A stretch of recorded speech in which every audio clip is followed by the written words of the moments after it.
नमस्कार दोस्तों। आज एक बहुत ही महत्वपूर्ण और जनता से जुड़ा हुआ मसला है, उसके बारे में बात करेंगे। और अभी जो भारत के मिनिस्टर हैं नितिन गडकरी जी, उन्होंने एक घोषणा की है। बहुत दिनों से बात चल रही थी कि फास्टैग जो है, फास्टैग में एनुअल पास होना चाहिए, एनुअल होना चाहिए।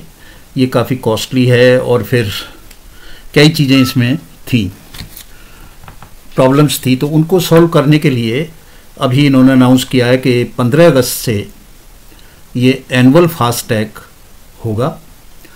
और जो एनुअल फास्टैग है उसमें एक लिमिटेशन भी उन्होंने बताई कि ये 200 ट्रिप तक होगा, यानी कि या तो महीना पहले हो जाए या जो ट्रिप्स हैं 200 वो पहले पूरे हो जाएं, तो जब तक ही चलेगा। और एक फास्टैग जो है उसकी कीमत होगी एनुअल फास्टैग की 3000 रुपया। अब 3000 रुपया में या 200 ट्रिप इसको माने, पर ये है केवल नॉन कॉमर्शियल यानी कि कार वगैरह के लिए। कॉमर्शियल व्हीकल के लिए ये नहीं है। तो 15 अगस्त 2025 से ये लागू हो जाएगा। पर कुछ ऐसी बातें हैं, कुछ ऐसे संशय हैं जिनका अभी मंत्रालय को निदान करना होगा, जो अभी इनकी घोषणा के में स्पष्ट नहीं है। इनमें सबसे पहली बात है कि ट्रिप का मतलब क्या है। क्या मैं ट्रिप ये मानूं, मैं दिल्ली से देहरादून जा रहा हूं, ये मेरा एक ट्रिप है पूरा, या मैं ट्रिप ये मानूं कि उसी टोल से एक बार निकलना और फिर वापस आना, या मैं ये मानूं कि केवल एक बार निकल गए तो ट्रिप है। तो ट्रिप की जो परिभाषा है उसको समझाने की आवश्यकता है। वो अभी जो है इसमें क्लियर नहीं है। अगर मान लिया जाए, इसमें लिखा है कि 200 ट्रिप या साल, मैं कहता हूं मैं बड़ा ओकेजनल ट्रेवलर हूं, तो मेरे अभी तक उसमें राशि बची हुई है। 200 ट्रिप मेरे पूरे हुए नहीं।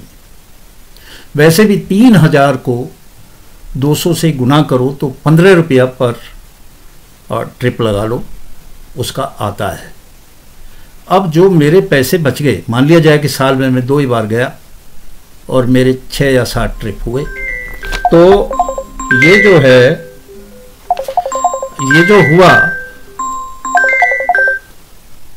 ये जो हुआ जो 6-7 मेरे ट्रिप हुए, तो ये जो ट्रिप है इसको जो इसका पैसा बचता है, क्या वो पैसा अगले उसमें जाएगा, मेरे उसमें कैरी फॉरवर्ड होगा। मान लिया जाए कि मेरे अगर 1500 रुपये बच रहे हैं अभी, और मैं फिर अगले साल के लिए करना चाहूँ तो ये 1500 रुपया और लेके और फिर 3000 का करेंगे। ये इस तरह का है या फिर वो ख़त्म हो जाएगा, इसका भी स्पष्टीकरण करने की ज़रूरत है। दूसरी बात जो है कि हमारे पास ये जो अभी तक एनुअल इन्होंने कहा है, और कहा है कि इससे कंजेशन जो है वो कम हो जाएगा, जो लाइन है उसके ऊपर, टोल के ऊपर वो कम हो जाएंगी, तो ये बात भी समझ से परे है, क्योंकि आपने एक कैटेगरी के व्हीकल को किया है। अब जो दूसरे कॉमर्शियल व्हीकल हैं, एक लाइन में ही वो कॉमर्शियल भी होता है, तो जब तक उसका क्लियर नहीं होगा उसके पीछे से कार नहीं निकलेगी। और अभी भी तो यही है, फास्टैग के आप पैसे देते हो, उसमें पड़े होते हैं, तो कंजेशन कैसे कम होगा। हाँ, राहत पैसे वाइज कुछ मिल सकती है, जो फ्रिक्वेंट ट्रेवलर्स हैं, जो बहुत ज़्यादा आते जाते हैं, जो बहुत कम है उनको तो वो भी राहत नहीं मिलेगी। दूसरी बात, ये पूरा जो सिस्टम है वो 100% जो है इलेक्ट्रॉनिक्स बेस्ड है। अभी भी अगर आप जाकर टोल के देखें तो टोल के जो बैरियर हैं, जो उनके रीडर्स हैं, जो उसको रीड करते हैं फास्टैग को, वो ठीक नहीं है। कहीं पे वो बार बार आगे कराएगा, पीछे कराएगा, दाएं कराओ, फिर आ गया हो, फिर वो अंदर से निकाल के लाएगा, फिर उसको रीड करेगा। मतलब इंफ्रास्ट्रक्चर इफ़िशिएंट नहीं है। उसको भी ट्यून करने की आवश्यकता है कि हम इंफ्रास्ट्रक्चर को और बढ़िया करें।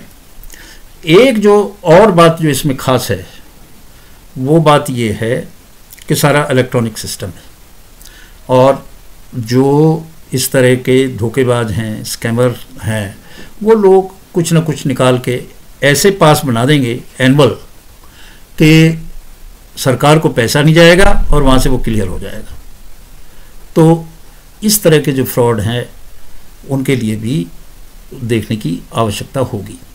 फिर ये इशू कैसे होंगे, अभी तक ये स्पष्ट नहीं है। अभी तो वो अपनी साइट की बात कह रहे हैं, नेशनल हाईवे की जो साइट है उसकी बात कह रहे हैं।